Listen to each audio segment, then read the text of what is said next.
Hey, Guoba here. Caesar is out today and she is incredibly powerful. As the great showmaker once said, this is a unit with a giant attack buff, a damage percent buff, amazing daze, a strong and easy to obtain shield, insane parries, and amazing looks.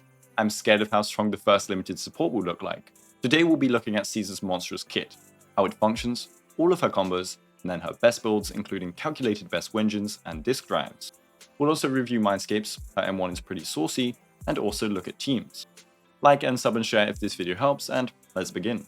So, Caesar is a physical defense agent and our first of this combo. She is also a limited S rank. Her Ascension scaling stat is Impact, and at level 60 she will have a decent 123 Impact. She also has the second highest HP in the game, alongside the highest def in the game, quite a chunky stat pool. For leveling priority, absolutely focus on her core passive. For daze and damage focus her EX, chain and assist, followed by dodge and basics. Onto her abilities, and let's start with this interesting bar on our screen. This is her shield, known as her Radiant Aegis, which sounds more like a WoW shield. She will obtain her Radiant Aegis after activating her EX special, Parry Counter, her chain attack, her ultimate, or if she triggers her secondary EX special, Overpowered Shield Bash. So insanely easy uptime.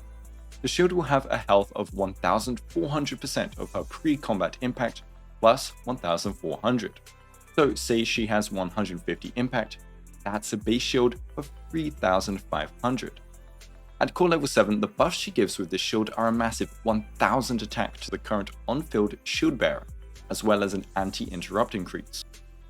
So Sukaku's big attack buff from consuming 3 vortex stacks, or Lucy's buff but 1.67 times stronger, Caesar gives this out for free with no real problems.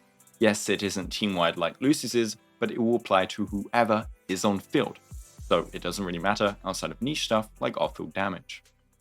Let's check out her abilities now. Her basic is a 6 attack string, a downward slash, sideways slash, then she launches her shield as a boomerang, a forward slunge, a spin and a strike, then if that wasn't enough, a slash and a giant slam dunk that does a lot of damage. Very cool animations. She can also hold her basic attack and consume 1 assist point, our first character that can do so outside of assist attacks. Holding her basic attack makes a bunch of shield thingies spin around her. Don't know how that works, and it's a big AoE attack that pulls in small enemies. It also makes her invulnerable, so it's a free iframe.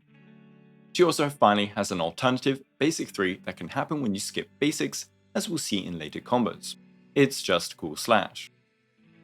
Onto her EX special. At a cost of 40 energy, pressing her EX will perform Parry Counter, a high damaging, high dazing attack. If she times it as an enemy is hitting her, or if she interrupts an enemy's move with it, she will trigger Perfect Block.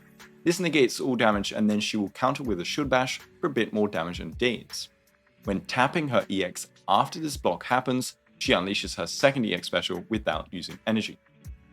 If she doesn't time this first EX properly, she instead enters a guard stance, which doesn't negate the next hit, but instead reduces incoming damage by 40%.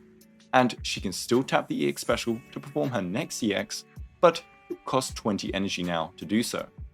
Basically, timing it properly performs a perfect block, negates damage, does more damage and daze, and her second EX doesn't consume energy. Using it without an enemy attack means a guard stance, the damage taken is reduced, and her second EX consumes energy. She also triggers retaliation when using the second EX. Now her second EX special is Overpowered Shield Bash. This does a lot of damage and daze too. This attack can also interrupt or block an enemy attack, just like her first EX special, and this will yet again form a perfect block, which will negate damage. If you do an interrupt or perfect block, it will also recover the 20 energy used to activate this skill. So this means even if you timed her first EX badly, since you can use your second EX whenever after that, you can time this instead to perfect block and have a similar effect to properly timing her first EX. So her first combo is EX into EX, timing either one to block an attack for maximum effect.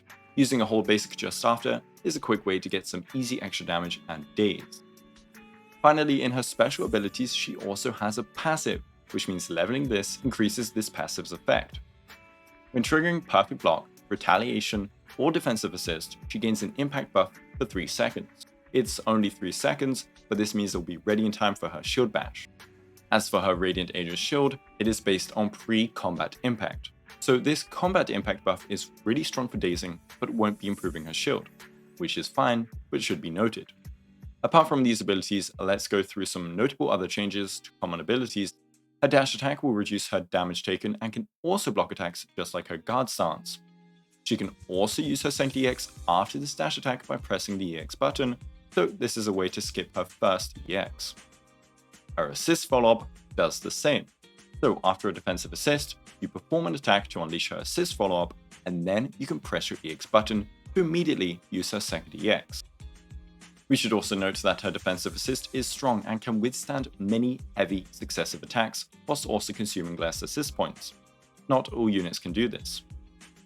And finally, her ult has its days increased by 100% when attacking a shielded enemy. I still don't think you'll really be using it, but it looks badass. For some basic skip combos, we have the following.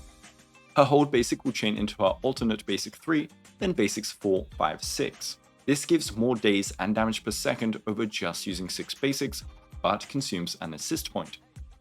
A dodge counter can also combo into this alternate basic 3, then basics 4, 5, and 6. So can her assist follow-up, but since her assist follow-up can chain into her second EX, I would use that instead. Finally, on to her additional ability. Anyone from Sons of Calydon, or anyone that can perform a defensive assist, so nearly every unit in the game, lets her activate this. A unit like Billy performs an evasive assist, but if your support can defensive assist, then you satisfy this condition, for example with Nicole. Just like her self-impact buff, Caesar will now debuff enemies surrounding her for 30 seconds after performing a perfect block, retaliation, or defensive assist. She also does this debuff with her hold basic attack, so it's good to use this in combos. This debuff will increase your team's damage percent on attacks versus these enemies.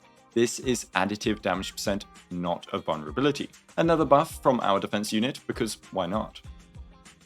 Now let's finish her kit with a Mindscape review. Her M1 gives a free Radiant Aegis here and then, but since it's so easy to get, this is really negligible. However, when it is up, now enemies in a 5 meter radius get a permanent 15% res reduction to all attributes. So a 1.15 times damage increase for your team, which is kinda crazy. M2 increases her energy generation rate, which is the OP energy stat, by 10% when her Aegis is up. Also, the attack buff goes from 1000 to 1500. Kind of nutty M1 and M2 for damage amping, but I'll wait and see if support limited units power creep this in the future. M4 lets her chain attacks and ults give 3 extra assist points. Now Seth and Ben can already do this on ults, that should be a normal part of defense unit kits, but they removed it and added it to M4, along with the chain attack giving some. Anyway, this also lets her activate her second EX with an assist point if she doesn't have energy now. Okay utility, I guess. M6 finally makes her second EX and assist follow-up always crit. It also increases its damage by 50%. Basically, it's a giant nuke. She also increases her crit rate and crit damage after using these abilities. So whenever she swaps in and EXs or follow-ups, she will now delete enemies. So now on to builds. For 4 pieces, she has 3 options. First is Protopunk for shield power and constant damage percent. Swing Jazz also works for energy and damage percent on the stun timer. And Freedom Blues is great with physical anomaly carries. For 2 pieces, you'll either go for Swing Jazz for energy or Protopunk for shield value if you don't have it as the 4 piece. You can technically go 2 Shockstar Disco for the impact, but I prefer the energy from Swing Jazz, and Protopunk is better for her shield over the impact, though you'll do a bit less days. For main stats, opt for a crit 4th disc, a physical damage 5th disc, and an impact on 6th. For substats, prioritize crit and attack percent, since you can't get impact in substats. For a stat goal, you can aim for around 2k attack, 153 to 175 impact depending on Wenjin main stat, and a nice 50 to 100 crit rate to crit damage ratio. For Wenjins, she has a few options. Her signature first. Tusks of Fury has a nice 18% impact main stat, the only defense Wenjin to have one. It also gives a shield multiplier increase of 30% and a team-wide damage and days increase 20 seconds when any squad member performs an interrupt or perfect dodge. So this is basically permanent, and this is pretty dang strong to have on top of everything else she provides. Everything else among defense Wenjins will pale in days per second, or DZPs, as well as shield value. This is because no other defense engine, as said earlier, has impact, and the shield effect increase on her signature further boosts this discrepancy. Spring Embrace does bring a buff of energy generation rate if you have it though. Now, a different way you can build her is ignoring the passive and using a stun engine on her. Because defense ones are pretty much trash on her utility-wise, except Spring Embrace and her signature, so why not ignore them completely and opt for main stats instead? Using an off-specialty weapon means you can't use its passive, but the attack and main stat still function. An S-rank stun engine can offer 18% impact just like her Sig, and an A-rank can offer 15%.